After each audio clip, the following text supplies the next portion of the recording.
night tonight. Tension grows, the whistle blows, and the puck goes down the ice. The goalie jumps and the players bump and the fans all go insane. Someone roars, Bobby scores at the good old hockey game. Oh, the good old hockey game is the best game you can name. The best game you can name is the good old hockey game. Second period. Where players dash with skates aflash, the home team trails behind. But they grab the puck and go bursting up, and they're down across the line. They storm the crease like bumblebees, they travel like a burning flame. We see them slide the puck inside, it's a 1-1 hockey game. Oh, the good old hockey game is the best game you can name. The best game you can name is the good old hockey game. Third period, last game of the playoffs too. Oh, take me where the hockey players face up down the ring. And the Stanley Cup is all filled up for the champs who win the drink. Now the final flick of a hockey stick and the one gigantic screen. The puck is in, the home team wins the good old hockey game. Oh, the good old hockey game is the best game you can name. The best game you can name is the good old hockey game. Oh, the good old hockey game is the best game you can name.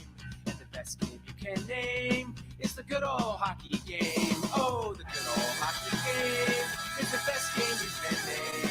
And the best game you can name is the good old hockey game.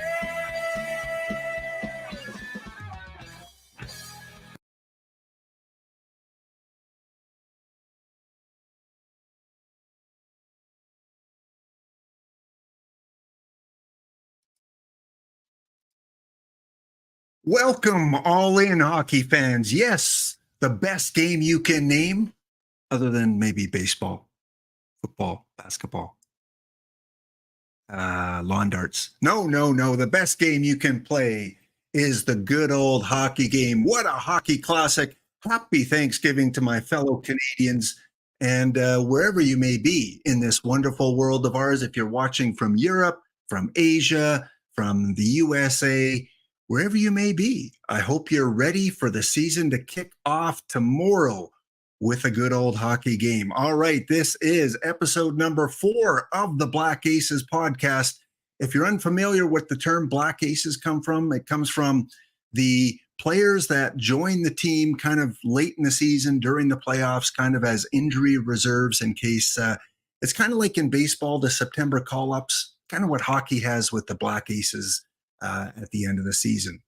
All right, let's get right to it. This is a big show. We have our season predictions to make, and welcome in. Boiled Egg is here. We got Fussmucker here. We got Pops Dongoria and Dr. Dynastic. Good to see you as well.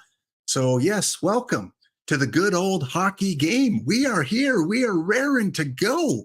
Let's bring the panel in. First of all, we've got again, Finn from Edmonton, Alberta, a big Edmonton Oiler hockey fan. Don't hold it against them, you Eastern hockey fans.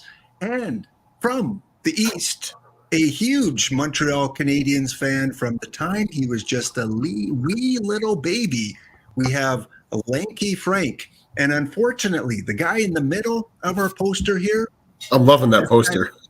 This guy right here. He couldn't make it tonight because it's Thanksgiving Monday, and his better half said, okay, we go to a Thanksgiving dinner that we're invited to, or we do the podcast. And she looked at him, he looked at her, and he decided the Thanksgiving dinner was where he had to go tonight. So he may pop in a little bit later and join us. But yeah, old man Fred unfortunately couldn't make it for this episode. And next week he is moving, so he won't be back for a couple weeks. All right, yes, the Chiefs, Slapshot, the best, by far, the best movie ever made about hockey. If you haven't seen it, hide the kids, though. You don't want the kids around for Slapshot. How you doing, Finn and Frank? Oh, I'm not too bad. Getting ready for the season. I can't wait. I can't wait. Not for my team. All the rest of the suspense, that's going to happen because it's going to be, we're finally at the prediction show, and this year is going to be exciting. There's going to be lots of surprises like we had last year. So it's going to be a very interesting season. And I will hope, against all hope, that Toronto finally puts it together. And God forbid for Buttman that we get a Toronto-Edmonton final. Oh, But Buttman would have a heart attack. Yeah. Well, Toronto might not be bad for the NHL, but I'm sure he wants a huge American market in there. All right. So we got a lot to talk about. We got predictions to probably be wrong about this year as well. And I want to bring in our guest for tonight. Our guest, for those of you that, play out of the park baseball, familiar with, the baseball simulation game, the best one there is by far out there, probably know this individual because he has a big part in the enjoyment of this game. So I'd like to introduce you guys from Out of the Park Developments, Mr. Rich Grisham. Mr. Grisham, welcome to the show. Hello, guys. Good to be here. Thanks for having me. Always fun to talk about hockey and my beloved New Jersey Devils. So happy to be here. Thanks for having me.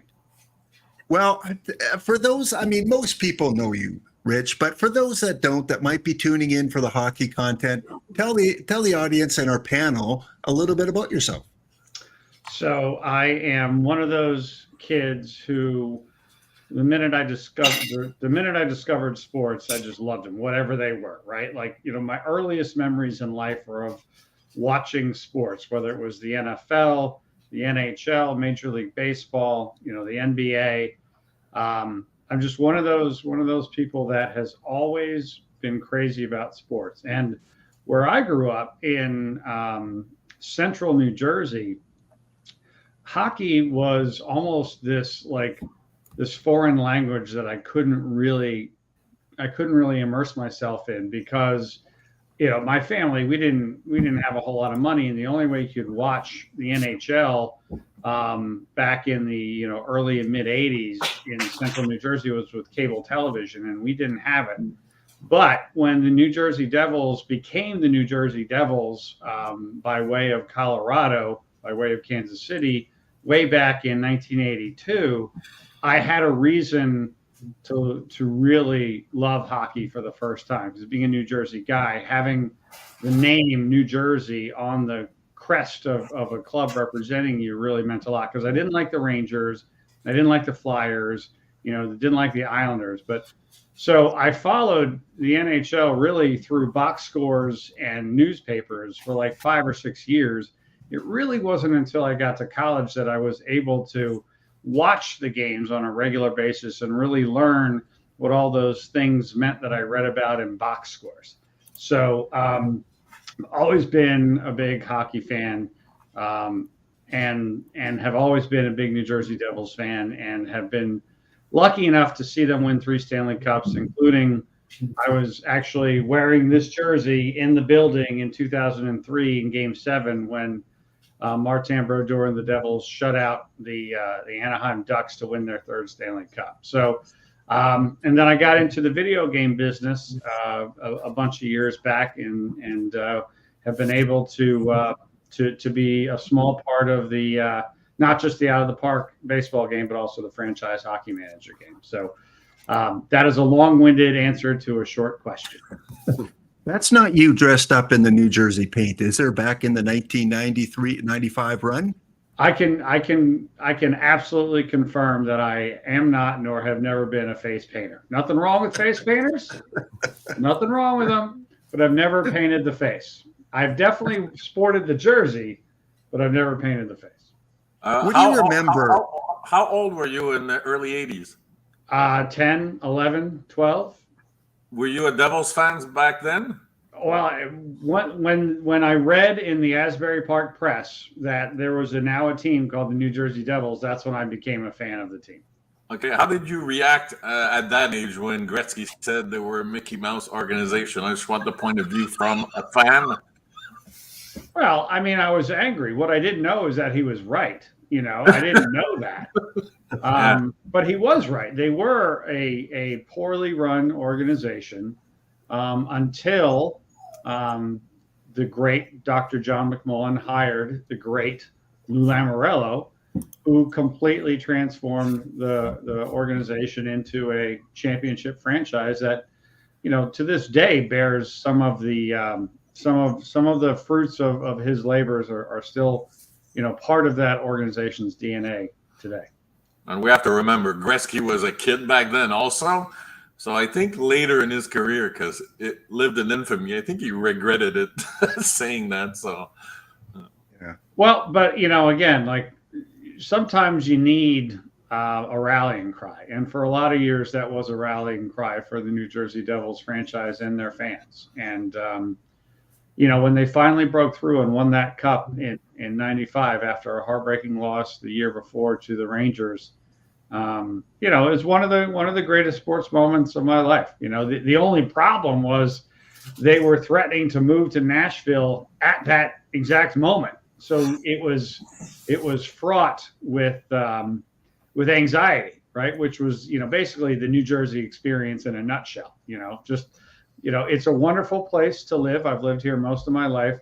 But there's always a little anxiety about something going on in this great state of ours. So, but there's certainly the 2000 and the 2003 championships didn't have that same, threat to them. So they were more enjoyable, but still, breaking through and winning the cup was one of the great moments of all time. most Leaf fans would love to have that feeling, but not many are alive from the last cup. I have more than a few. I am representing Eric tonight. Maple Leafs fan. So I certainly feel for you. Look, I'm an Everton supporter. I don't know if you know anything about the Premier League, but they never win anything. I'm a Philadelphia Eagles fan, who most of my life they had never won anything and they got one Super Bowl. So if there's anything I can, and I'm a New York Mets fan who won one in 1986. So I can certainly, I feel the plight of the championship drought because most of my life, my teams have been mired in deep championship droughts. All right. And, the New Jersey Devil does kind of have, the Mickey Mouse ears right on top here of their logo. Just, maybe paying some homage to the Gretzky quote. Rich, I have to ask you, you were a young kid in America in the 1980s. And when we're young, a lot of impressions are made on us in our younger years. And of course, the Olympics, Lake Placid. What do you recall as a young kid experiencing that American Olympic gold medal? So I was very young, but I remember it because it was just such a big deal. And I know I watched it that night because it was the Olympics, right? In February of 1980, I wasn't even 10 years old, but that, the Olympics were a big deal back then. And obviously that was the height of the Cold War between the United States and the Soviet Union. So I just remember that being the first hockey that I ever watched. I had never watched hockey before that, right? It wasn't something that was available to me. And so I remember being fascinated by the blue on the ice, wondering if that was supposed to be there or not. Like I literally just remember that there was these pools of blue on the ice and I didn't understand what that was. But yeah, I just remember having no experience with hockey, being confused by it, and just being thrilled when the United States won, right? It was just, I still remember hearing the crowd chant USA, USA. And it was an amazing moment. Again, it was something that introduced me and I'm sure an entire generation of kids to what hockey was, who had never seen, a single goal in their lives. Yeah, absolutely. I mean, I think that moment and the Gretzky trade to Los Angeles were huge in bringing American fans into the sport. Do you remember, again, I know you were young, but from that American winning team, is there a specific player that stands out for you? Well, I'd like to, sound like I really know that team well, but I mean, I just really know a few of the names, right? There was Broughton and obviously Michael Ruzioni, Jim Craig, and, Michael Ruzioni, right? There's a few names that stand out, but I really, Mark Pavelich, obviously, there are a few of those names that stand out, but really just what stands out to me more than anything are those jerseys. I just love those old school USA jerseys. I had never seen anything like it. I remember just being, again, like fascinated is the word I use about everything with that. Because I knew it was really cool. I knew it was a big deal. But, as you guys know, hockey, there's a lot of idiosyncrasies to the sport that if you don't know those idiosyncrasies, you're just looking around like, what? Why did that happen? Can someone tell me what happened? So I really just remember loving the vibe, loving the jerseys, and just really being excited that we beat the evil Russians, because that's how United States, back then those Soviets were portrayed, in a way that just was not nice. I'll put it to you that way. Well, that was our Summit Series moment for us in 1972 when we were playing the Russians, and again the Cold War, and you got to beat those. They're the enemy, and we go 8 games, and it went down to that final game with less than 2 minutes left in the game where we scored, basically the series clinching goal. So comparable kind of situations, I guess, because we were going up against, arguably the best composed hockey team in the world. You even more so because NHL players did not play in the Olympics back then. So it was, minor league players, probably even just playing in beer leagues at some time. There was a bunch of college kids. Yep. Yeah. College kids. Lord.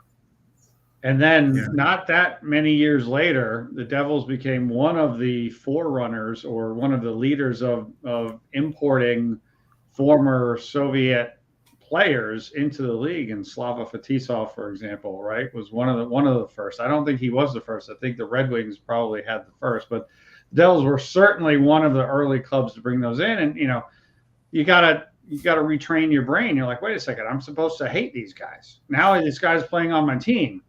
Okay, because as soon as you saw him play, you're like, oh, okay, I understand. All right, I'm down with this guy. Let's go. Woohoo! Yeah, times change. They sure do change. All right. Well, let's move on here. We got some content to go through. And Rich, one thing that we do every week is we look back at the logos of different teams. And last week we did Buffalo. We're doing this alphabetically, so we're on to Calgary right now. Now, Calgary, of course, they came over from being the Atlanta Flames, and they haven't really undergone a lot of different logo changes over the years. But when you think of the Flames, Rich, which of I guess there's only kind of 3 logos. We got the original Atlanta one.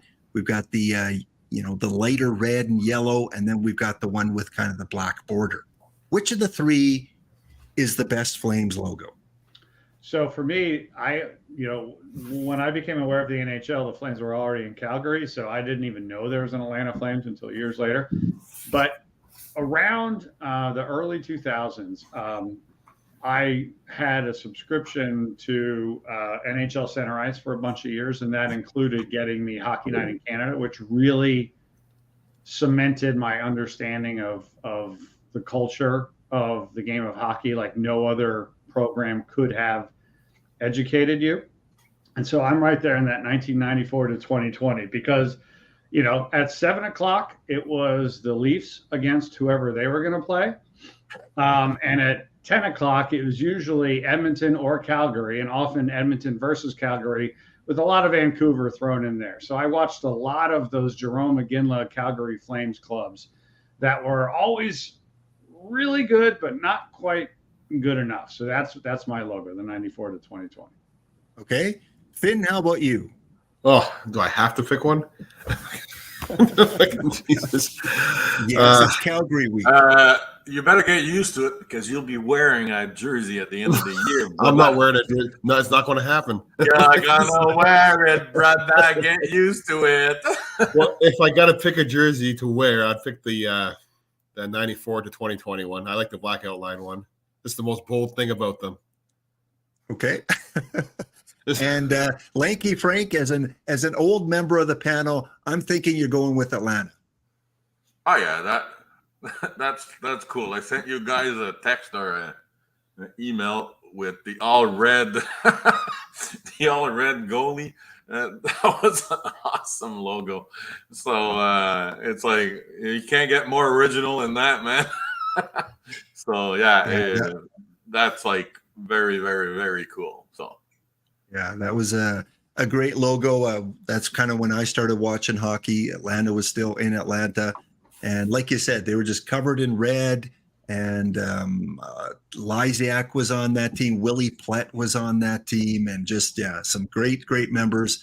And there's rumors that Atlanta is in the running for another team. No. Third, You've had two times. You don't get more than two. Third time, like what the hell? No. I heard that and I went, seriously? Not unless at least Quebec City gets another shot at it first. Like come on. There you go. Yeah.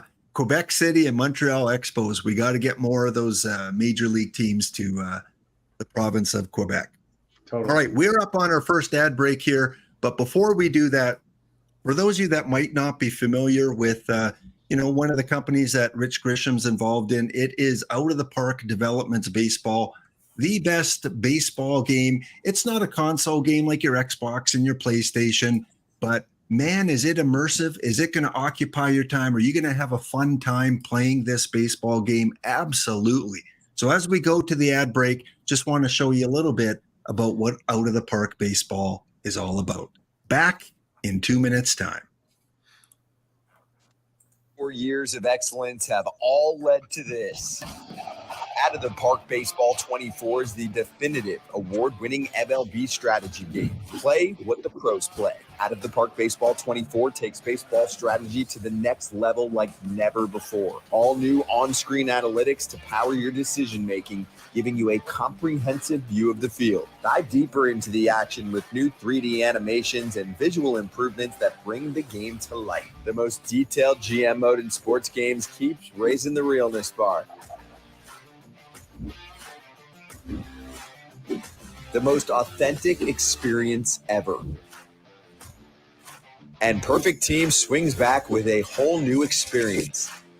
The incredible long-running baseball strategy series never stops hustling to be the best. Turn your team into a dynasty. Win the World Series. Out of the Park Baseball 24, the infinite baseball sandbox.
All right, we are back. Yes, Out of the Park baseball. Again, I've played it since Out of the Park 10 or 11. It's been so long since I played that game, and it's the most hours I've ever put into any sports game for sure. And yes, there is a franchise hockey manager as well. So if you are looking for a good immersive franchise hockey experience, same website that I posted earlier, Franchise Hockey Manager 9 is out right now. However, very soon, I would imagine, usually they release a new version around November. There is no trailer for Franchise Hockey Manager 10 yet, but that'll probably be coming out pretty soon.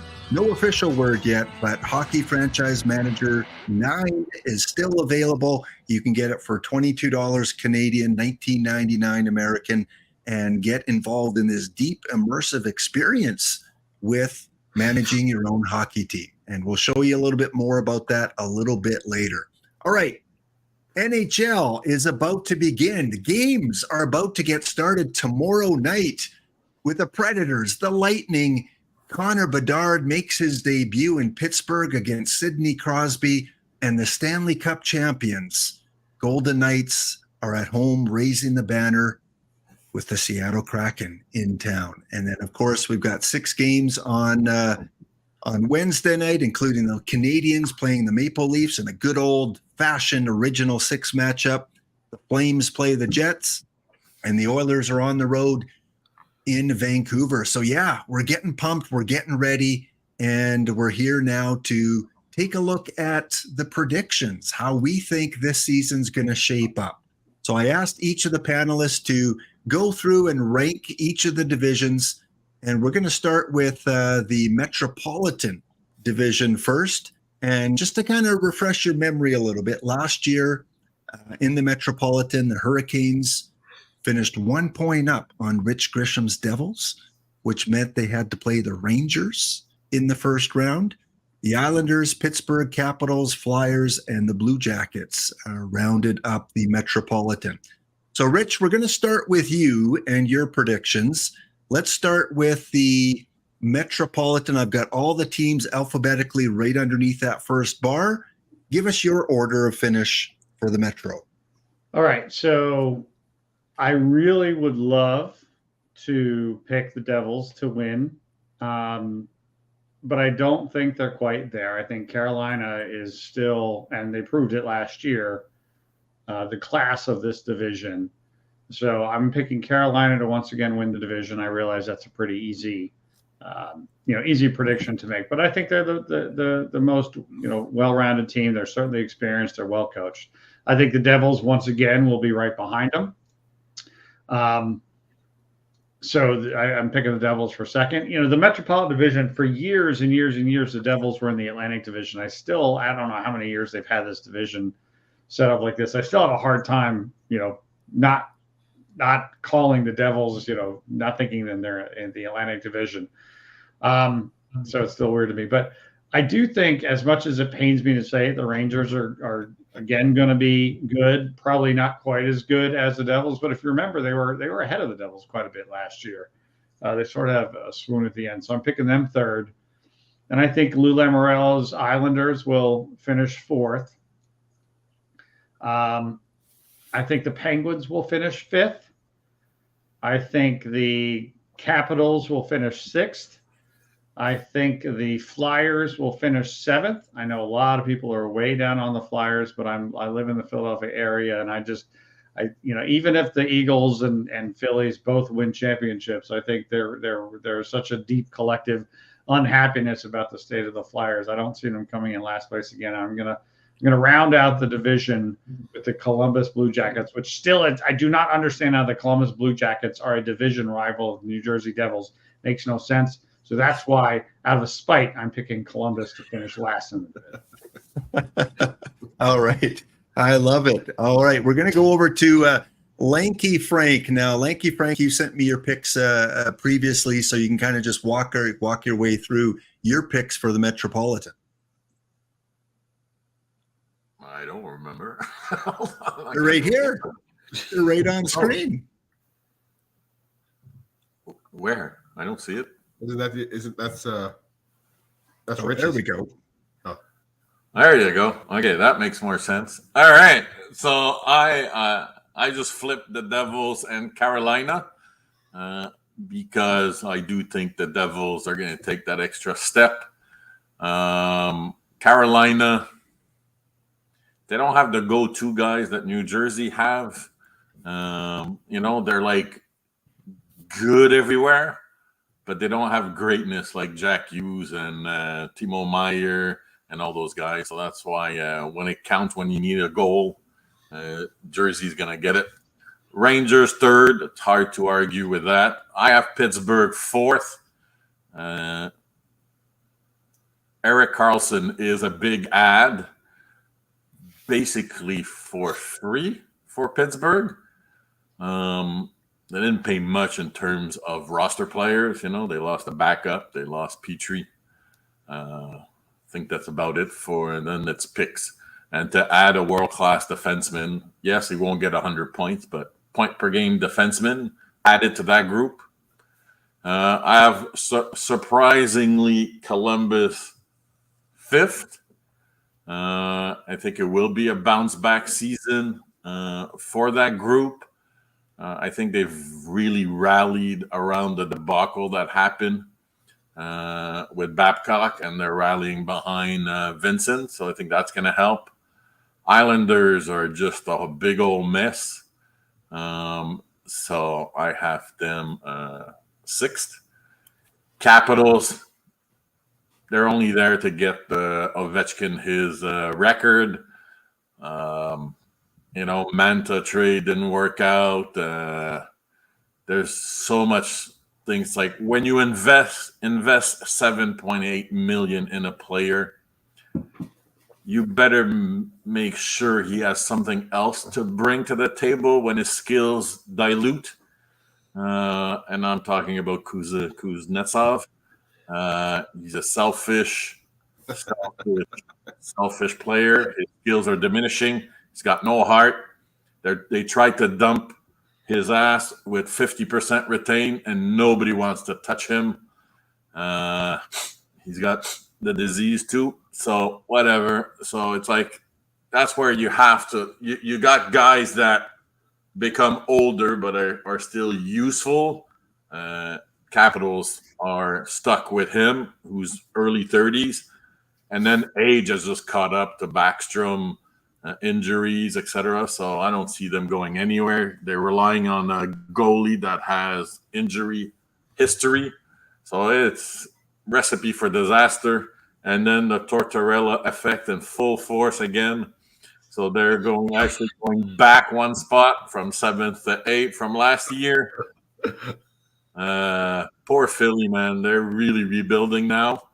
They're getting a few nice pieces. Their draft was very encouraging, but they're not. And Daniel Briere, that's why they brought him in to replace Disaster Fletcher, who was a complete disaster. When you try to compete every year, like the Islanders are doing, it catches up to you because you don't have any picks. So you have nothing, and you're just patching things up. So now it's going to be a teardown. And Briere really took that to heart. Traded a bunch of players. Provorov, he got the bounty for all the players he traded. So things are looking good. So Michkov, great pick, and I think they got a couple of more that were very interesting prospects in the pipeline. So they're starting. So it's going to be pain before things looking up. But at least they have somebody in charge who actually knows what they're doing. Nothing against Fletcher, but he's always been a bad GM. Never understood. Son of a great GM. Just his name got him jobs, basically. Because Minnesota was not conclusive. Everywhere he went, he makes me think of John Ferguson Jr. for those Toronto fans. That's going to hurt. Yeah. Okay. Finn, you're up. What are you thinking about the Metropolitan? Give us your rankings. At least Frank won't slaughter me on this one.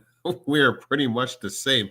Not pretty much. We're exactly the same. Devils starting first or coming first.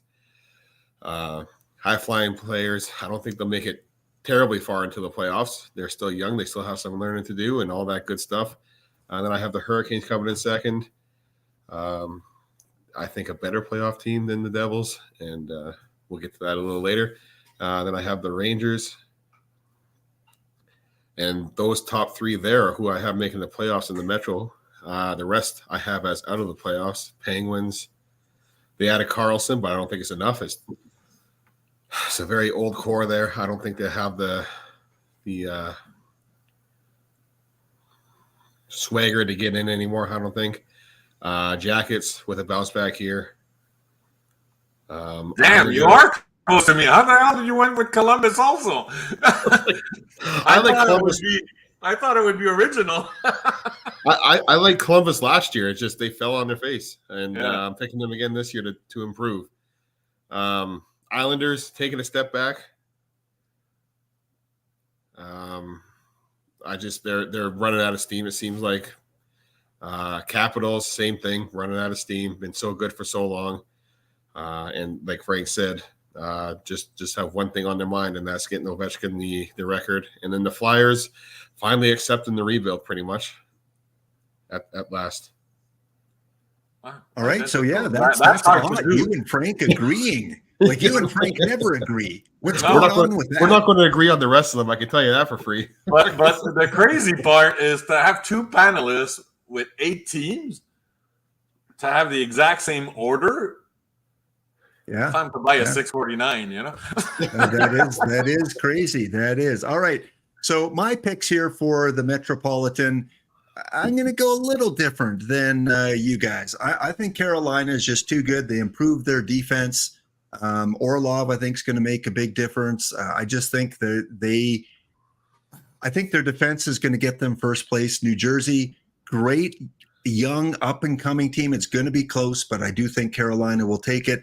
And I do see Pittsburgh improving. This is Crosby's last hurrah. Crosby, Malkin, adding Carlson. Obviously, it's going to come down to goaltending and how that does. I can see them at the trade deadline, if they're close, making a move, adding a piece or two. Rangers, I have falling back just a little bit. And then the Islanders, boiled egg for you. I've got Capitals, same place as everyone else. And then Columbus and Philadelphia. So not much of a change there, just swapping basically Pittsburgh and the Rangers.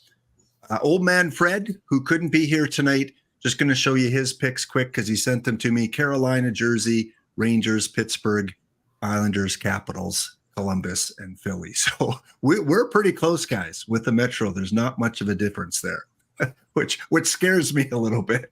And Boiled Egg gave his predictions. He has the Washington Capitals going a little bit higher. He like me, he thinks Pittsburgh's going to do a little bit better, and we all have Columbus or Philadelphia at the end. So there you go. There are our Metropolitan picks. And chat, put in your picks. Who are your picks for the Metropolitan? Is there going to be an underdog, a surprise team that makes the playoffs that none of us predicted? Okay, back to you, Rich. This time we're going to talk about the Atlantic Division. And this is a tough one because there are a lot of good established teams and a lot of up-and-coming teams that could make their mark this year. So I have a lot of respect for the Tampa Bay Lightning, probably too much, but I'm picking them first. I think they're going to win the division. I think, they've won so much. I know they have issues with salaries. I know they have issues with age, but while hockey is clearly a young man's sport, we've also seen plenty of veteran-laden teams win, and I think the Lightning have another run in them. So I'm picking them first. I'm picking the Maple Leafs second. The Maple Leafs are loaded, so I think it's not a stretch to see them actually winning that division. Next, I'm going with Boston. They're to lose out like they did last year. I think there's going to be a long hangover there. I do think they ultimately get over that hangover, but not to win a division or even get close to a President's Cup. Then I'm going with Florida. I kind of wanted Florida higher, because of what they did last year. But I don't think that they're better over an 82 game season than the Lightning, the Leafs, and the Bruins. So I got them fourth. And then, it's really just, I have Ottawa fifth, and then I have the Red Wings sixth, and then I'm really down on the Sabres. They're seventh, and then ultimately the very young, the baby Canadiens, they'll take their lumps this year. They'll be stronger for it in a couple of years, but they're gonna have another tough season this year. All right. Yeah, I think we are going to see some differences with our picks for the Atlantic because like I said, a lot of good teams and a lot of teams that are getting better very quickly. Okay, back to Lanky Frank. Lanky Frank, again, here are your picks here for the Atlantic Division. Kind of walk us through your picks. Yeah, very different. So Toronto, for the first time in history, will win the Atlantic because we all know they're a great regular season team and the competition will fall off naturally. I don't know how Tampa makes it to first, going 2 months with a number 3 goalie, acting as a number 1 goalie. Their number 2 goalie is Tompkins. Who the hell knows who that guy is? Came out of nowhere to be a backup, and Johansson was number 3 in Colorado. So that's 2 months of catching up. Florida is falling just because their number 1 and 2 defensemen are out till November to January. So January is almost half the year. They won't catch up. And Boston losing Hall of Famer Bergeron and his sidekick Krejci. That's number 1 and number 2 center. So by process of elimination, by 3 teams going backwards, all Toronto has to do is maintain and they'll win the division. I have Buffalo second. That is just because I think with the Vasilevsky injury coming out and everything, I think they're going to turbocharge their way to second in the division. Then I have Boston. They're probably going to – I'm still maintaining they're going to lose 40 points like we said in a previous podcast. We'll see how wrong or right I am. But they're going to come in at around 95 points, maybe, just shy of 100. Then I got Florida because even with number 1 and number 2 defensemen out, they still have firepower galore with their forwards. Tampa, 5th. Ottawa, improving, but still not enough to overtake the other guys. Korpisalo, I don't know. It's like I don't have a lot of confidence in him.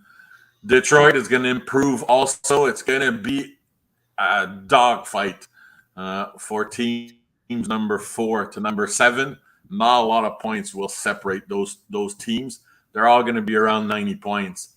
And it's going to be a dogfight till the end. This was my toughest division to predict. The first team was easy. The last team was easy. In between, it's going to be like rabid dogs fighting for all those points. So the Habs are going to finish last.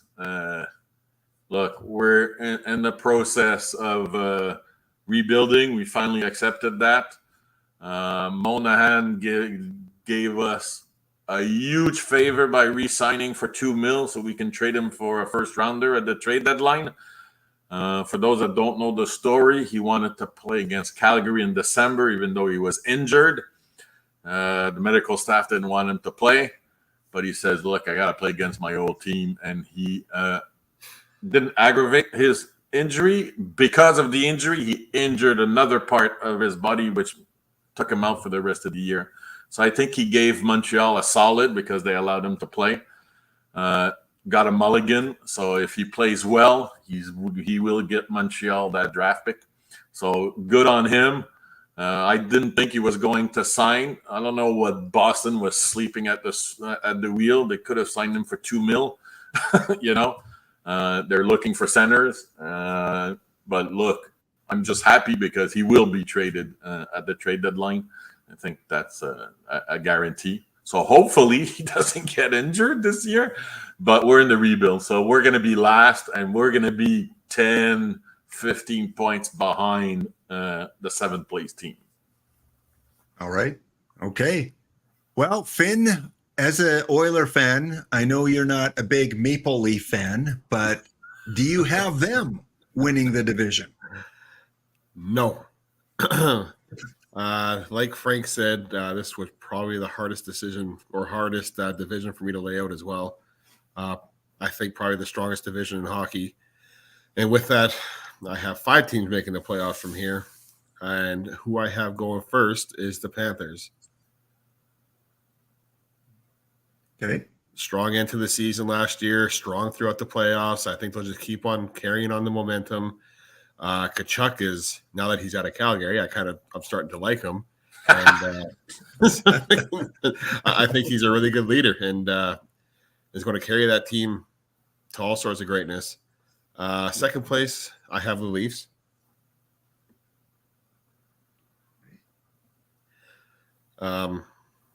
Whatever.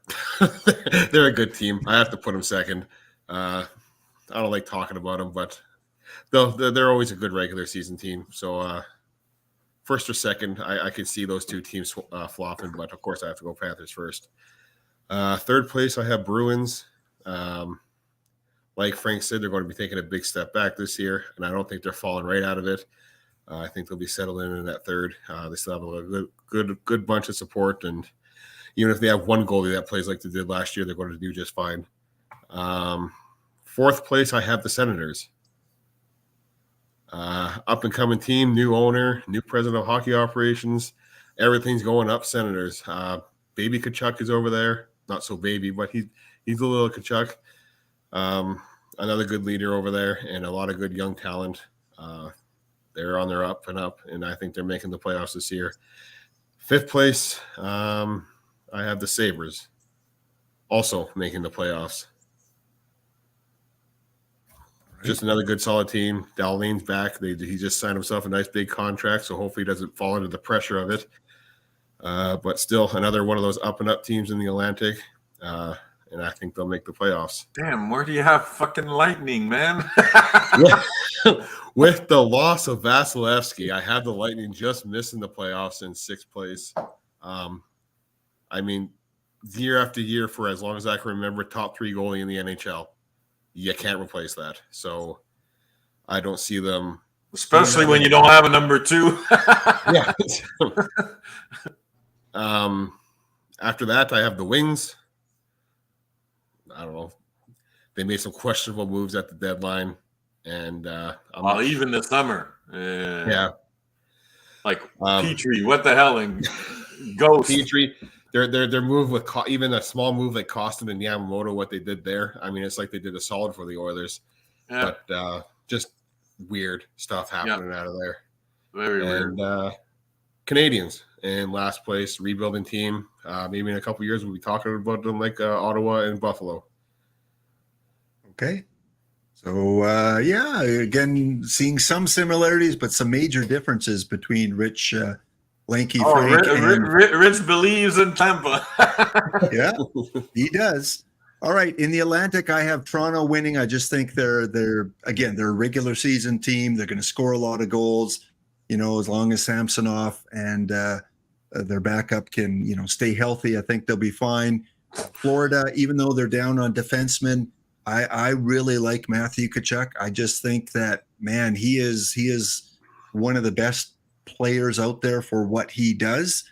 Boston's going to take a step back, like we all agreed. 3rd place. Ottawa, I think they are going to make the playoffs. They're a year older. Sanderson, they got Tkachuk, they got Korpisello, and I think Vladimir Tarasenko, he's on a 1-year deal. He's going to be looking to make the big bucks as a free agent next year. So I think he's just going to have a heck of a season and put up some big numbers. Tampa, I still think they're going to make the playoffs, but it's going to be close between them and the Rangers for the wild card. But yeah, they're going to take a step back because of Vasilevsky. Buffalo, I just don't think they're there yet. Yeah, they're a good young team. They've got a lot of good young players, but their young goaltender, although he's played really well in preseason, it's preseason. Detroit, Montreal, leading things, ending things off there, just like you guys. But Toronto, Florida, Buffalo or Boston, Ottawa to make the playoffs. Carolina, New Jersey, Pittsburgh, and then either the Rangers or Tampa One thing Bay. I forgot about Tampa is the drama that could be affecting the room between Stamkos and the GM. Obviously, there's some hatred there right now. So see how that unfolds. Yeah. All right. So there we go. There are my Atlantic picks. And so far, we're all unanimous on Montreal being probably a good lottery pick. Fred, old man Fred, here are his picks: Toronto, Boston, Tampa, Buffalo, Florida, Ottawa, Detroit, and Montreal. So I think every one of us picked Detroit, Montreal as the number 7 and 8 teams. And of course, from the chat, we've got boiled eggs picks: Toronto, Florida, Boston, Buffalo, Tampa, Ottawa, Detroit, Montreal. So Same again, as me, other than by the way, that's 2 people who've agreed with me tonight. That's scary. Yeah, that is. We are definitely in the matrix tonight for sure. Okay, let's head back over. Actually, before this, we got an ad break kicking in 10 seconds, guys. So we will be back in 2 minutes to talk about the West and how things shape up. Back in 2 minutes' time.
All right, we are back. We are back. We are back. And again, a big shout out, big thank you to Rich Grisham from Out of the Park Developments for dropping by the hockey podcast tonight and giving us his predictions for the upcoming season. Starting tomorrow, the puck will drop, and I can't wait. I can't wait for hockey season to get underway again.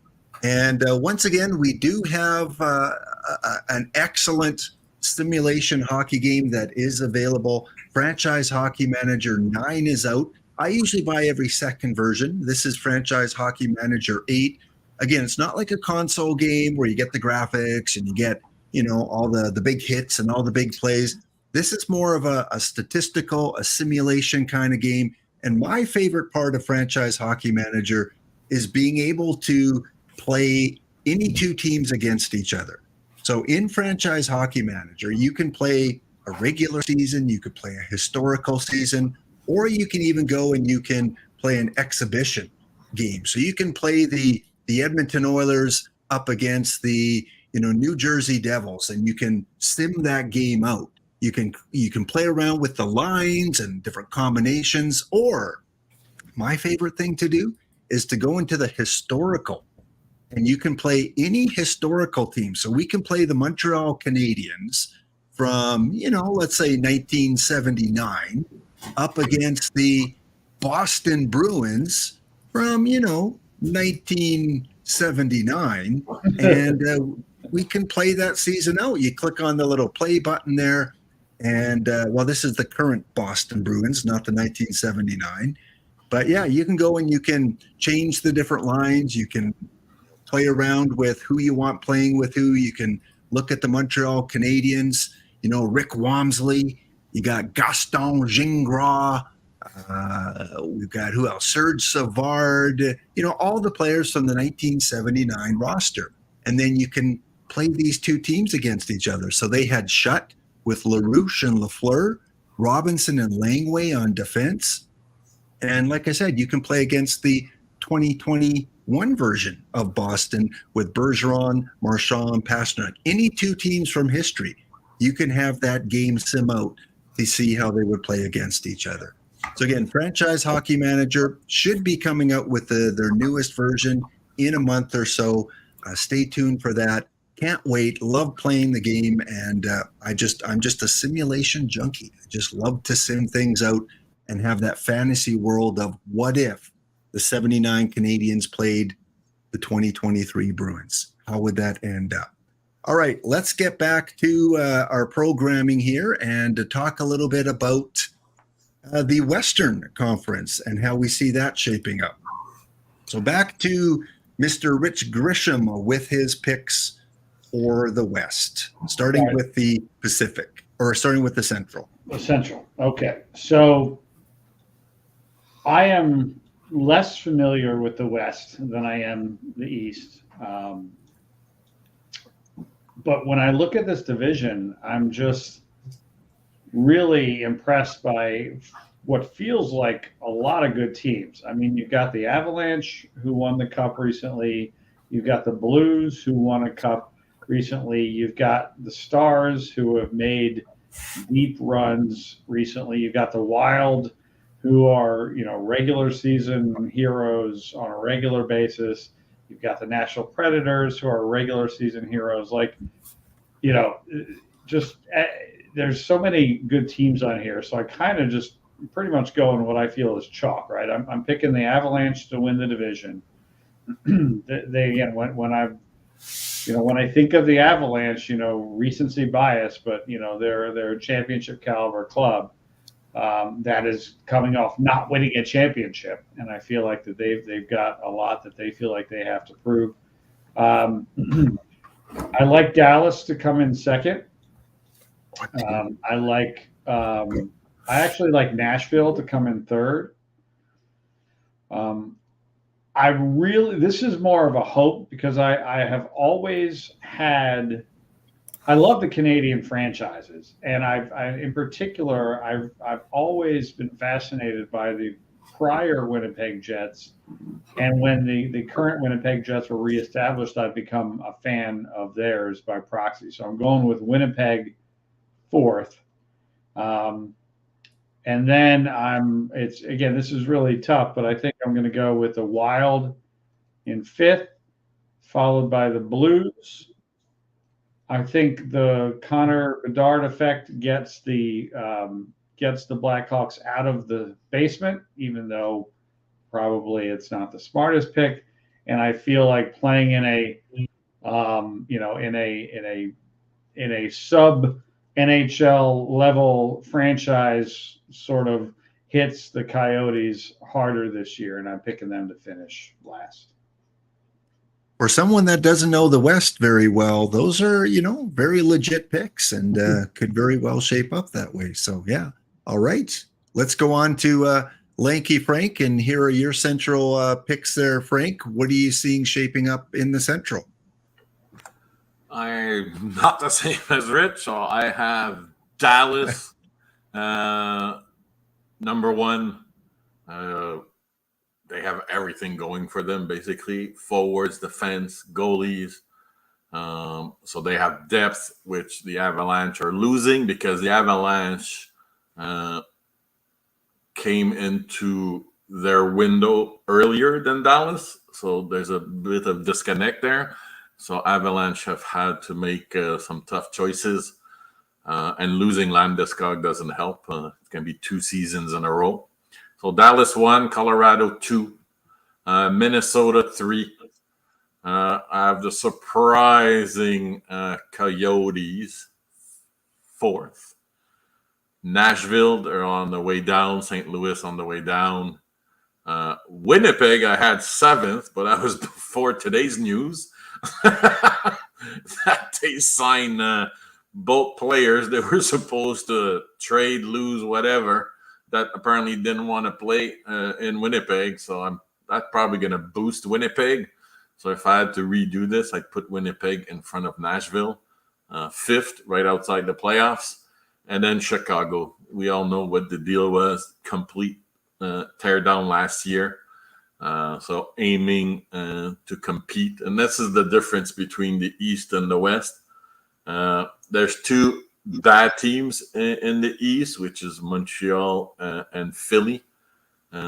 There's 3 terrible teams, like worse than that, in the West. Chicago is one. So look, when you tear it down that obviously to get Bedard, and it worked, you get what you get. I don't think on a good team, there's not one of their left defensemen that's in the top 6 of any serious team. Of course, like a rookie made the team. And on the right side, Seth Jones is probably. So there's probably one top 6 D in Chicago. Goalie's a mess. So it's normal. They're going to be last by like a further margin than the Habs versus Detroit. They're going to be last by 25, 30 points versus St. Louis. Okay. Finn, give us your picks for the Central.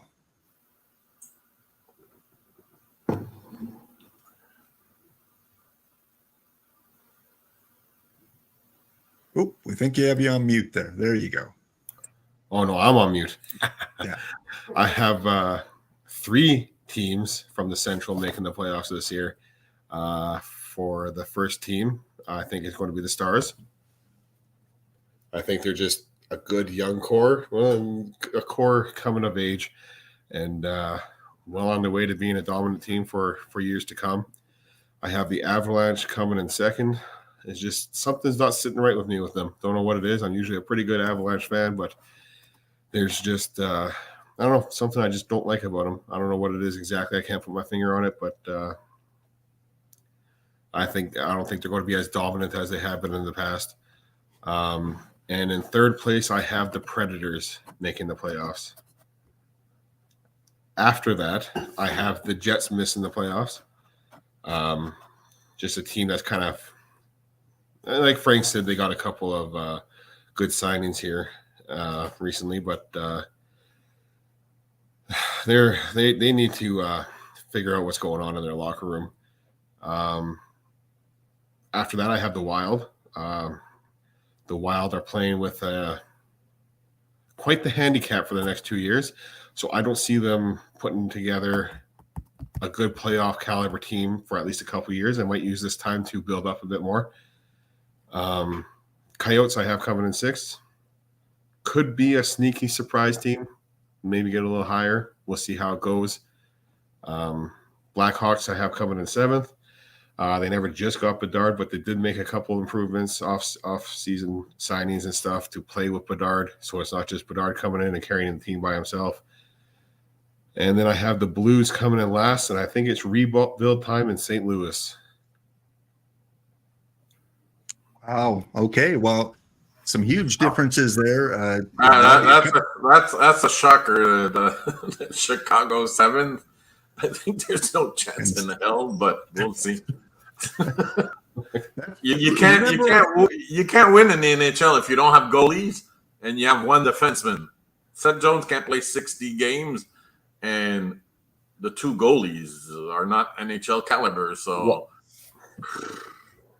That's a beautiful thing about picks, though, Frank, is last season when we made our picks, all of us had New Jersey like not making the playoffs or very close to not making the playoffs, and they just dominated. There's going to be one team that just shocks. It ain't going to be Chicago, man. They have no players unless they start trading.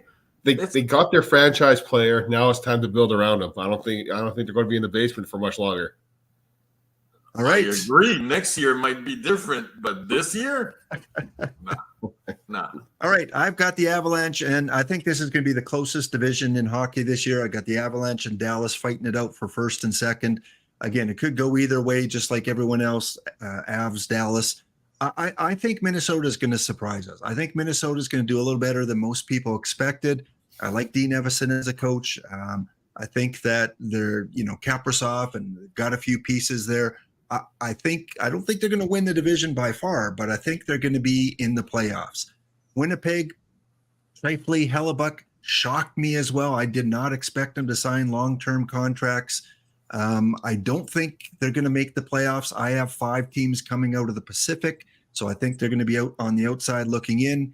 Nashville, Saros as a goaltender, Blues, and I just don't think the Coyotes and Blackhawks are even close. I think they're going to be by far the bottom 2 teams, and Ottinger, I think, is, if not the best goalie in the league. He's a top 3 goalie in the league. I'm glad I got him in my fantasy draft. I'm glad Nicolino got him in his hockey draft. For those of you that know Nicolino, I just think he stay healthy, and he's a Vezina candidate this year in the NHL.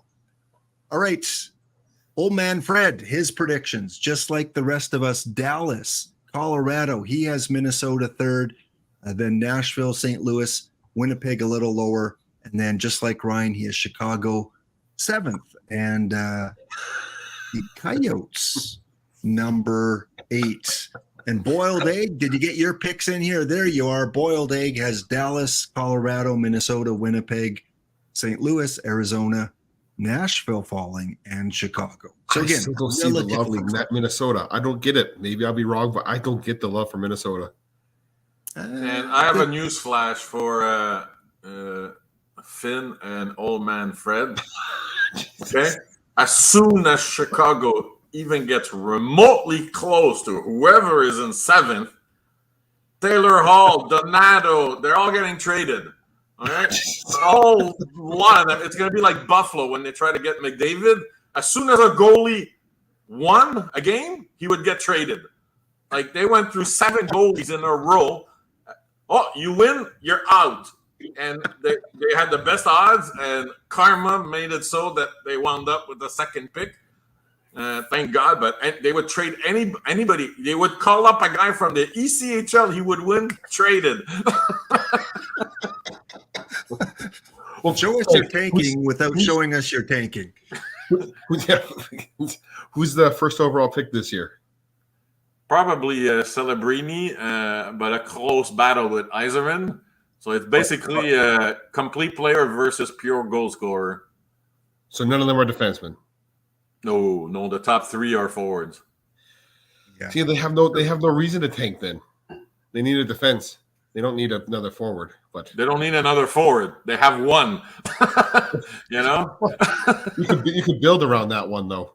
They have to wait for everybody to. You need 5 true top 6, and they might have 3 with the draft with Moore and Nazar. So they need 2 more. So no, they're going for the top 3 picks this year. And they will make sure they're going to be behind everybody else in the NHL. And why sign somebody like Hall to play with Bedard if they're not going to try to create a winning culture then? It has nothing. It's played the right way. It's not winning culture. It's just to show him a vet, because Hall has the experience of bringing in McDavid into the league. Yeah. So he knows. And Nugent Hopkins and Yakupov. No. I mean, a super generational talent. Yeah. He was there when McDavid came, and it's more for older brother advice type thing, fatherly advice. He's that old, but it's not to win. forget about it. If they start winning, if he plays well, he's getting traded. And if they do too well, he's gonna get traded before Christmas. And they're gonna say, Corey Perry, you're his new big brother. Congrats, you're on line one. And old man Fred can have hope that he'll make the NHL. Oh, right. It's fun watching you. It's too bad old man Fred isn't here because, he would definitely be part of this conversation, throwing jabs back and forth. All right, let's finish off with the division that Finn and I are most familiar with. These are where we see most of the games, most of the game action, because we are from Alberta, Canada. Rich, give us, after the Oilers, who is going to be next in the Pacific?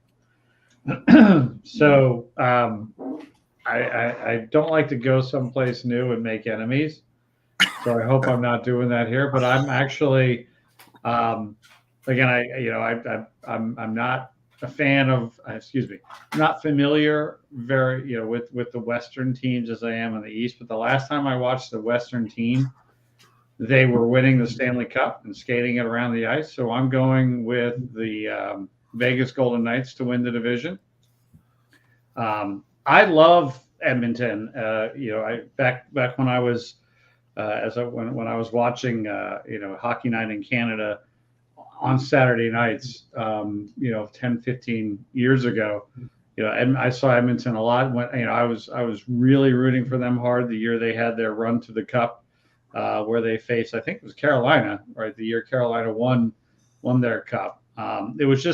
It was such a different style of play. It's so wide open and up and down the ice. So I've always liked the Oilers. I'm rooting for them hard. It's fun to watch them.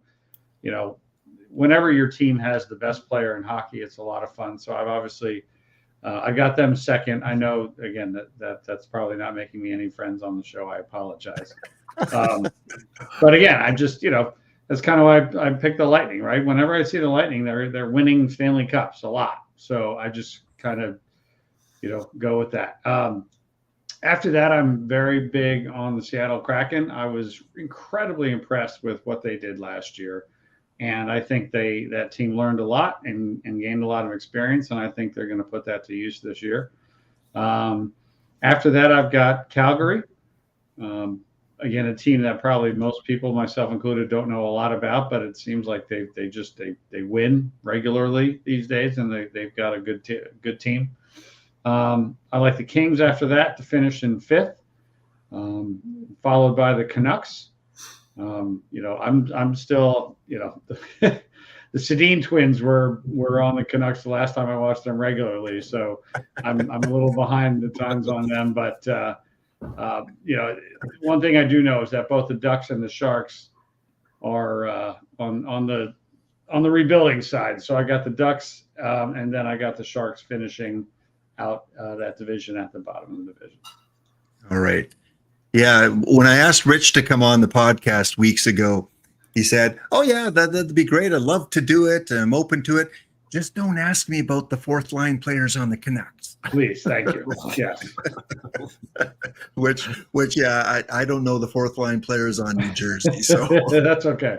I don't either most nights. Half the time I'm going, wait, who is that guy? I never heard of that. I don't think the Canucks knows who their fourth line players are. We're going to have fun when I start making my predictions. Okay. You had the Canucks. You had the Canucks high last year, Finn. So I'm assuming you went the same way again. All right, Lanky Frank. Is that mine? That's yours. Yeah. So I have the Oilers first. Campbell's going to rebound. Second year with the team. Bouchard's going to blow out. So everything is falling into place for Oilers. Vegas, number 2. It's going to be a battle between those two. Those are the top 2 teams in that division. Then the next tier will be Calgary, Seattle.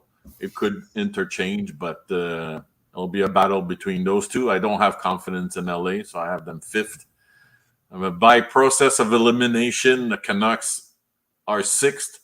not because they're Nashville good sixth. It's because the other two teams behind them suck rocks, basically.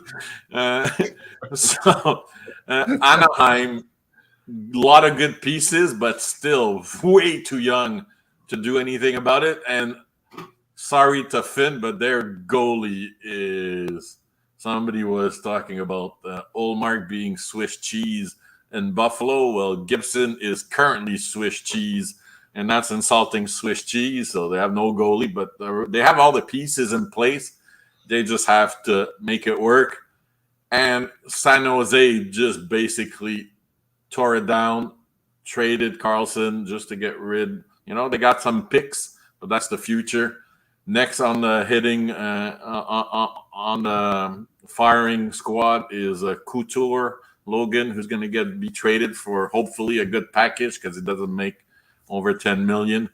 But look, they're just selling, so it's going to be a rebuilding process. But they don't even have the pieces Chicago has right now.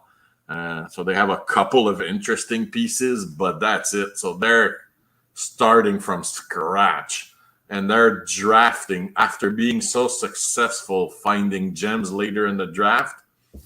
Hurdle was not a first-round pick. All these guys, Pavelski, they ran dry. Their luck ran out.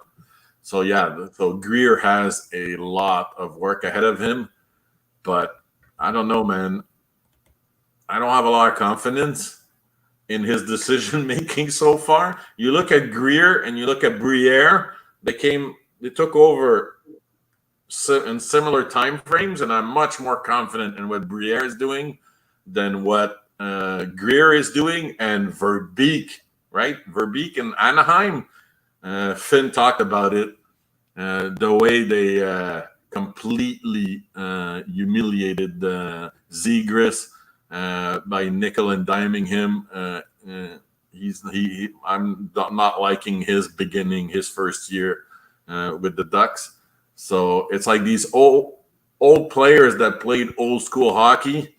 I don't know, man. It's the new NHL, dude. So it's like now Zegras, his first practice, they took a stick away and said, learn to play defense. This is the first guy to do Michigan in a game to score a goal. And they say, take your hockey away and play defense. And I'm there, oh my God, this is like the Habs from the 90s, man. Take a superstar forward like Paul Coffey. Stop blowing by everybody and scoring goals, Mr. 48 goals. No. Play defense. It's like Carbonneau was a scorer. Brunet scored 70 goals in the AHL. Came here, defense. And when I heard that, I went, oh my God. And that's probably going to hurt the Ducks if they try to turn all the gems that they have. I couldn't believe it. They took a stick away, and here, that's going to teach you how to play D. It's like, no, you have a thoroughbred, and he's plowing the field. That's what you want him to do. Give me a break, man. Ridiculous. Tell us how you really feel, Frank. Tell us how you really feel. And now we go on to Finn. So hide the kids, cover their ears, because with Finn's picks, usually there's a reaction. I'm going to concentrate. I don't want to laugh for a third podcast in a row, so I'm going to try to remain zen. So, all right, Finn.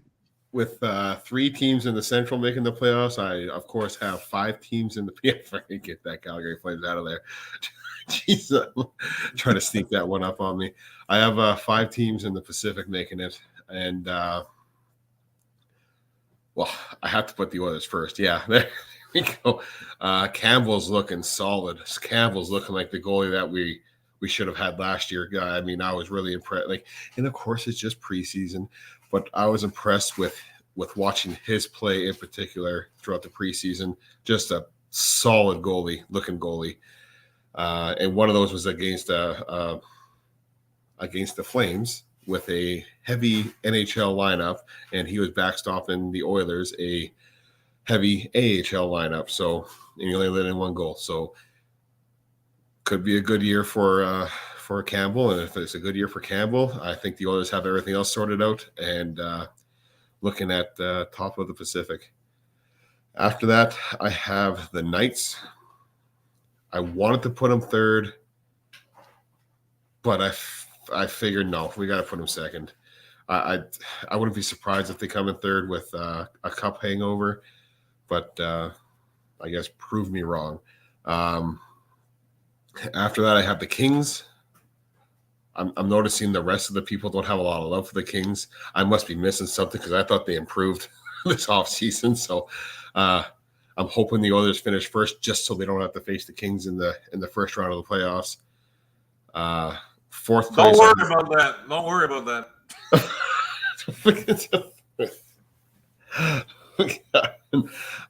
Fourth place, I have the Kraken. No, Kraken.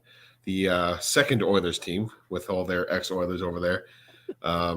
And just a young organization. Who did the Kraken have that used to be on Edmonton, Ryan? Do you know any names offhand? Oh, Eberle. Do I need to say any more? Eberle, Yamamoto, Larson, Schultz. I feel like there's a couple more, but they're not coming to my mind right away. But no, there's a lot of ex-Oilers over there. Canucks, I have coming in fifth, just scraping into the playoffs because I couldn't put Calgary there because I'm not admitting to wearing a Calgary jersey this year. So I have Canucks just scraping in. I think they have a good coach over there. Let's see what the coach can do with the team. That's pretty much my thought on it. You have them making the playoffs?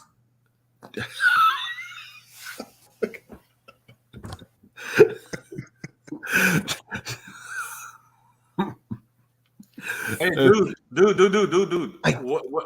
we stop the podcast, go to DraftKings, put 10 grand on the Canucks making the playoffs, and your payout's going to be $1 million. And if you want to make 10 million, say Calgary out, Canucks in, double and they're going to give you 10 million for that. You won't have to work anymore at your young age. All right, after Vancouver, Ryan. I have Calgary. Just because I couldn't in my right mind put them in the playoffs this year. Because I don't want to buy a jersey. So that's my rationale with it. So for those of you that are unfamiliar, last season during one of our podcasts, Ryan said, if the Flames make the playoffs next year, I will get a Calgary Flames jersey and wear it to work for the day. And Ryan is not a Calgary Flame fan by far. So for him to spend money on a Flames jersey and wear it for a day, that's a pretty big deal. That's like me wearing a Tirana jersey or even the one you wear often there, Mr. Glenn, the Boston Bruins. I can't help it. 1979, they were the underdog Don Cherry coach team. Unfortunately, the too many men on the ice cost them, but that was the team I was cheering for when I was a kid before Edmonton had a franchise. All right, Ryan, seventh. Just watching Rich doing his Don Cherry impersonation. Rich is probably telling himself, like, can I get whatever Ryan's taking before the podcast? All right, finish. I have comments. What was that Don Cherry impersonation? I missed that, Rich. What were you doing there? Well, so again, everything I learned about hockey, I learned from Hockey Night in Canada, including Don Cherry famously, again, dressed to the nines, standing on top of the bench at I assume, in Toronto or Boston, just going like this to the crowd. They showed that highlight every single open of the coach's corner. And I watched the coach's corner. It was Montreal, by the way. Okay. There you go. I watch Coach's Corner every single Saturday. And again, I learned more about hockey.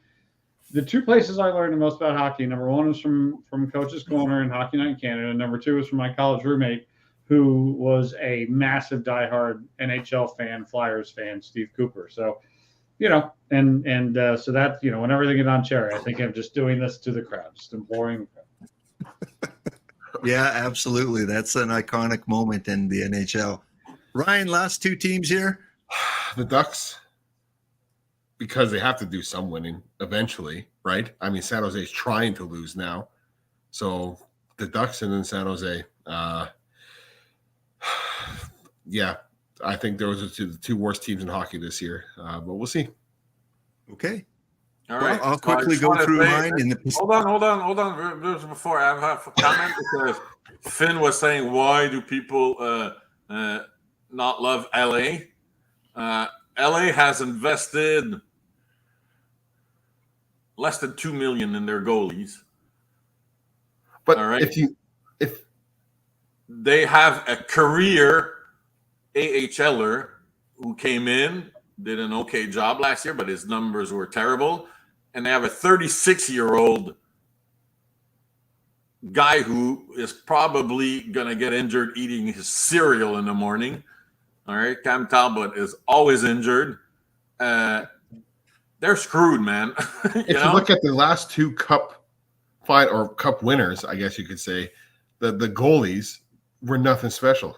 Jonathan goalies were Quick backups. is a Hall of Famer, by the way, so he's not nothing. So Who? Jonathan Quick. Well, he wasn't. He never played in the cup final. Yes, he did. No, he's talking about the Vegas goalies from last year, and then the Colorado Vegas. I goalies. thought he meant LA. Well, but No, Vegas and Colorado. They won the cup with nothing special. LA doesn't have the firepower that these guys have. Come on, man. Yeah, but they're solid. They're solid defensively. There's a Makar on LA. Well, McCart, yeah. No. Vegas has two number ones. They have Theodore and Pietrangelo. Well, we'll see how this season plays out. Someone's going to be But right and someone's going to be wrong. Finn, you can I've get got to your the back playoffs, on this but- one. I know you like LA because Cam Talbot was an Edmonton Oiler. I know that's the only reason they had him ranked up there. He was an Edmonton Oiler in their 2017 Cup run. I've got same thing: Oilers, Vegas, LA, Seattle Kraken. I have Calgary finishing fifth, although I think it could flip-flop Seattle, Calgary, Canucks. And for you, Pop Stongoria, if you're still in the chat, I've got San Jose not last. I've got them seventh. So I think the Couture, the Duclair that they added, I just think I like their forward veteran presence if they don't get traded more than the Anaheim presence, and especially with that situation. Greer's gonna, if that happens, Greer's gonna call Tanya Harding for a reference, and his players' knees are gonna mysteriously get injured. So you're saying, show me that you're tanking without showing me that you're tanking. Okay, that's the way that it looks like they're going to go. All right, and old man Fred, he's got almost the exact same that I do. In fact, he's got Oilers, Vegas, LA, and then Calgary, Vancouver, Seattle, and Anaheim. Brian, you had to wait for everybody after you to get LA love. Everybody went like you third. Yeah, They're all there out you to go. lunch, including you, but that's okay. All right, we've got one more thing to do, and then we got to end the show here, guys. We're running a little bit longer than usual, but Twitch is going to kick in an ad here. We've got to make our Stanley Cup predictions. Which two teams are going to be in this year's Stanley Cup? Panel, think about it. We'll be back to you in 2 minutes for your answers.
right, we are back for our closing, the last 5 minutes of the show. This is 5 minutes in the penalty box as we go through our Stanley Cup teams in the playoffs. Pop Stongoria already chimed in. He thinks it's going to be the Hurricanes and Stars in the final, with Joe Pavelski winning the Conn Smythe. What a moment that would be. That would be like a Ray Bourque moment with Joe Pavelski winning the Conn Smythe.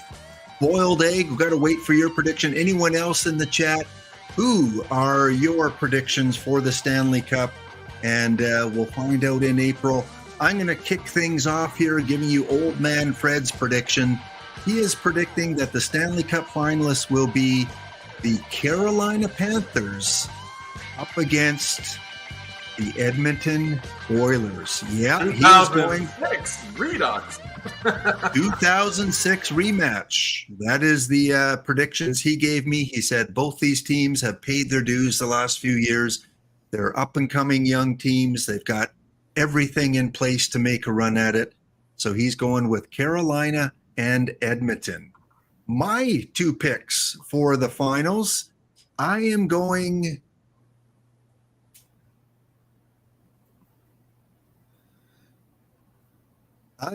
with an all-Canadian matchup. Bettman may not like it, but I think Canadian fans will have a great old time, and there'll be a parade in a Canadian city this year. Edmonton, Toronto, Stanley Cup finalists. Those are my picks. Finn, how about you? Who's making the finals? The exact same as Old Man Fred, and for the exact same, get the Calgary Flames out of there. The Canes and the Oilers. There you go. Fucking Jesus. The Canes and the Oilers. Okay, that's Both two teams have with the paid their exact- dues, and like Frank's, they've both won in the playoffs. They haven't won all the way, and they're up and coming, and they're highly motivated. All right, Boiled Egg is going Carolina as well, but he's saying Carolina versus Dallas. So a couple of the viewers are going with the Dallas Stars. And Fussmucker is he's with you, Finn. He thinks LA's not only going to make the playoffs. Just Fussmucker, stay away from Lanky Frank. All right, just stay away. No, go bet. You're gonna win a fortune. A fortune. Life-changing money we're talking about. So LA over Carolina. And Lanky Frank, give us your picks. Who's going to win the cup? I have New Jersey in the finals because why not? I'll be different from everybody else on the eastern side of things. And I think Oilers are going to get through just because another step for the supporting cast. So I just thinking people are going to realize the importance of a defenseman, a 70-point defenseman. They've been waiting for a long time for that, and they're going to have it. I think that puts them over the top. But no, I have the Oilers winning. And the MVP is going to be Connor for sure. They might give it to Draisaitl because he's money in the playoffs with his goals. So it all depends on the game-winning goals, etc. That happened a lot with superstars. It's like the supporting cast, but like Connor's the odds-on favorite. I think he's going to put that team on his back. The window is closing fast for the Oilers. They're getting to that territory where the cap is going to kill them. So I think Connor's going to give that extra. Connor and Leon are going to give that extra oomph to get it done sooner rather than later, to have that window slip away like it's slipping away from the Rangers. They missed their opportunities. Their window wasn't very large, but that's because Lafreniere, Kako, they're not working out. You know, they didn't get that new push of new talent. But Edmonton, it's now. Their farm system is trash, so they have to win now. There's nobody coming up to help them, so it's now or never.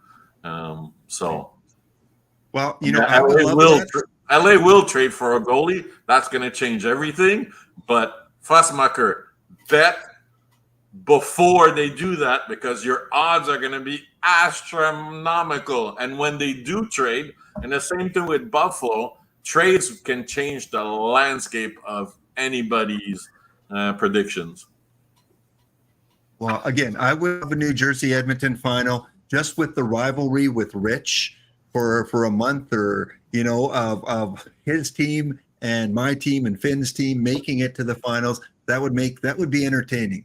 We would definitely have Rich back on and have a little bit of fun with that matchup. And speaking of Rich's matchup, saving the best to the last, Rich, what do we got here? Your Stanley Cup finalists. All right. So I made my division choices, based upon, some analysis and some thought. The NHL regular season is 379 games long. It takes forever. Tendencies tend to win out. But in the sprint that is the Stanley Cup playoffs, I went pure emotion here. So I'm going with the Devils, and I'm going with the Avalanche in the Stanley Cup Finals. And the one Stanley Cup that got away from the Devils was the 2001-2002 Cup. They were the better team than the Avalanche that year, and I'm still angry about that. They took them to 7 games, and they lost.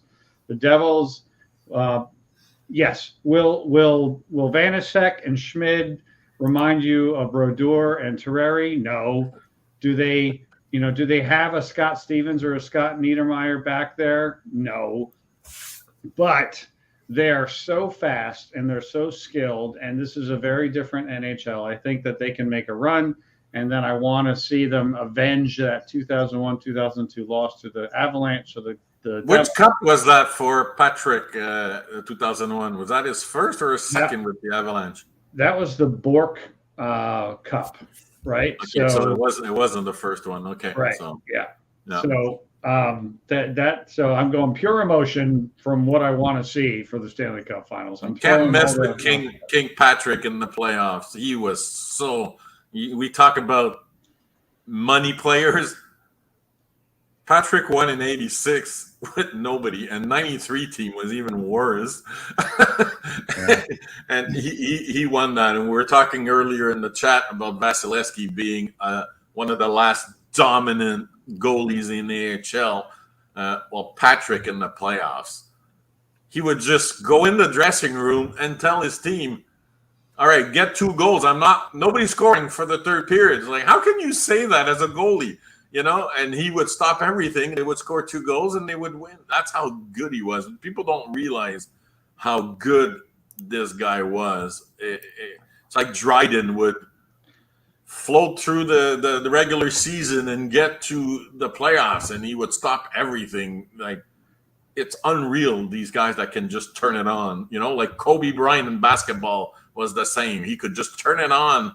Michael Jordan could just turn it on like a switch. It's crazy. I didn't realize how good I had it being able to watch Martin Brodeur, Patrick Roy, and Dominic Hasek all at their finest. Right, that was an incredible time, and that was also a very defensive league. It would be interesting to see those guys how they would fare now. But regardless of what era you're in, those 3 guys were 3 of the best. Hasek was he didn't have a defense. He didn't have a team in front of him most of his career, and his nickname was the Dominator for a reason. He was fun to watch because he had no fundamentals. He was like Fernando Valenzuela pitching. Let's say, right. How does this guy get the ball over the plate, like doing what he's doing? Well, Hasek was the same as goalie. So entertaining, so exciting. He's the one you went to watch. It was one of the only goalies you would have entertainment from, because he would flap around everywhere and make the save.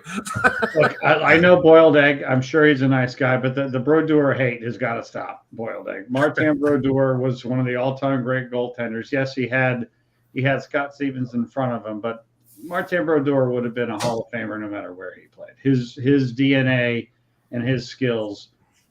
He was not a system goalie. Come on. But Rich, you have to, with Finn here, you have to put Tommy Salo in that group too, don't you?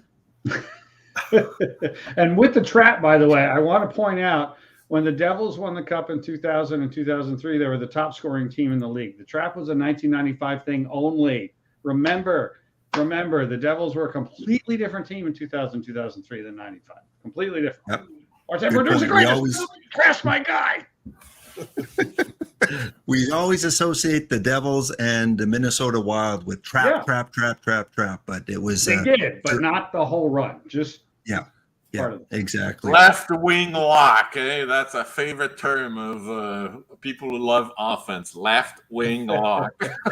Left wing lock. Yeah, absolutely. Well, the season's about to get underway. The Devils, I don't think they play until probably Thursday. Yeah, they're at home to the Red Wings. So good luck to them and getting off to a good start.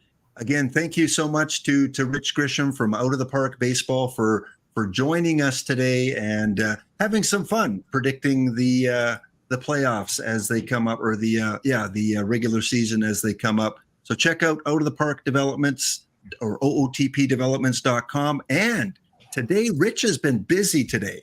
Sorry for keeping you so long, Rich, but today you had a cool interview with Brusdar Graterol, I believe that's how you pronounce it, from the Los Angeles Dodgers. Just tell us how you felt interviewing like a player from the MLB. Well, not only a player from the MLB, but it was game day. It is game day. Like the Dodgers are in the playoffs right now, and I'm talking to him in the morning that he's preparing and actually wound up pitching. But no, it just, one of the great things about working with Major League Baseball and the Players Association is, you get opportunities to every once in a while be able to do things like this, like have a conversation with Major League ball players. So it's the first of several that we'll be having. I can give you breaking news right now, Laptop, if you want to know. Wednesday at 1 p.m. Eastern, I'll be talking to MJ Melendez, another Major League ball player. Has not been announced. It's being announced right now as part of this program. So there you go. It's a lot of fun when you get to talk to, a Major League player, Major League athlete without, I'm not a journalist, right? I'm not after a story. I'm just interested in learning what it's like, to be a Major League ball player in 2023. And Brusdar Graterol's story is incredible. This is a kid who was from Venezuela, who was forced to leave his home by himself as a young teenager, had Tommy John surgery when he was, still very young, alone by himself in a strange country, overcame it all. Every single year he's been in the major leagues. He's been in the playoffs. He's won a World Series. He's an inspirational story. I urge anyone who's interested in sort of learning about how some athletes are just incredible people, look into Brusdar Graterol. Spend 5 minutes and you'll be blown away. It was an amazing opportunity. He's a great guy. And now that I can call him my close personal friend, I get to openly root for him too this postseason. How many years is that? You said in the playoffs every year he's played. How many years? 5 years. He came up in 2019 with the Twins, and then he was in 20, 21, 22, and now 23 with the Dodgers. 5 years in a row in the play, including winning a World Series with the Dodgers. Yeah. So he's like the Martin, the catcher. He went, I think, 9 out of 10 at one point in the playoffs. So it's like that was crazy for 3 different teams. He went to Pittsburgh, a shitty Pittsburgh team, and they became a playoff team. That was crazy. Russell Martin, great catcher. Thanks for mentioning that, Laptop. It was really fun to do that today, and it'll be fun to do it again on Wednesday. Now the question is, do you know Dave Stieb? Do you have any connections? Can you hook up an interview? I'll look into that. I will look into that. Okay. As far as I know, Dave Stieb is not a current active pitcher anymore in the major leagues, so it's a little more of a challenging if they're not an active player. But I can look into that for you, definitely. Oh, that would be a moment. Believe me, I would be stuttering. Isn't he in a rocking chair somewhere? Come on, man. Didn't he pitch in the night? No. He's going to be inducted into the San Jose Hall of Fame in November, along with Patrick Marleau and a couple other athletes from the area are going in the San Jose Hall of Fame. Yes. Yeah, but he was pitching in the 90s, no? Yeah. I think he pitched up till 1998. Actually, was his last season. So, yeah. And Laptop, we released that Dave Stieb card with the picture of him just for you. Like that was literally just for you. You know that, right? Oh yeah. Oh yeah. And another one came out as part of the 1981 set too. Yeah. Yeah. So Didn't have there's the three in the picture game. one was for you specifically. The one with the Wow. I'm Oh, like, we geez, got to do that for a long time. that means a lot. Like again, my favorite picture growing up, Dave Steeb, so many childhood memories, and that was a fantastic card. Just love that card. Well, guys, this has again gone longer than usual. We're coming up on the 2-hour mark, and usually we try to stick to 1 hour, but it's not every day. Prediction shows are like that. You know, you got banter, and we had 4 divisions, etc. So yeah. Normal. So we are back. Frank and I are back next week. Old man Fred is not going to be with us. Ryan Finn is going to be working at the airport at night, so he's not going to be with us. So we'll find something to talk about next week, I'm sure. Thanks once again to Rich. And Rich, do you have a guitar handy at all? As a matter of fact, I do. All right. Well, if you know Rich Grisham, he's a big guitar player, does it kind of as a side gig as well. And he has agreed to send us off tonight with our opening theme song that we play every week, the hockey song by Stompin' Tom Connors. So thanks everyone for listening. We'll catch you tomorrow with Babe in the Matrix with OOTP. Thanks panel, Finn, Frank, Lanky Frank. We'll see you in the chat. Thanks guys.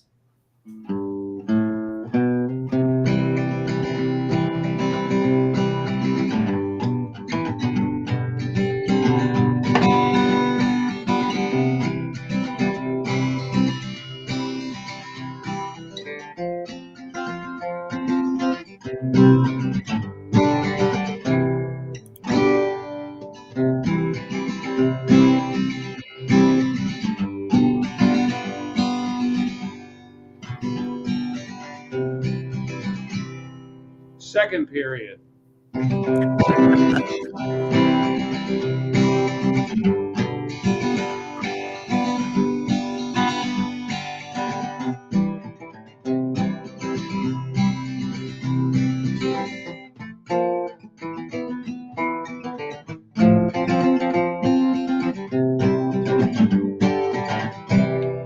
Oh, hockey game. Game is the best game you can name, and the best game you can name is the good old hockey game.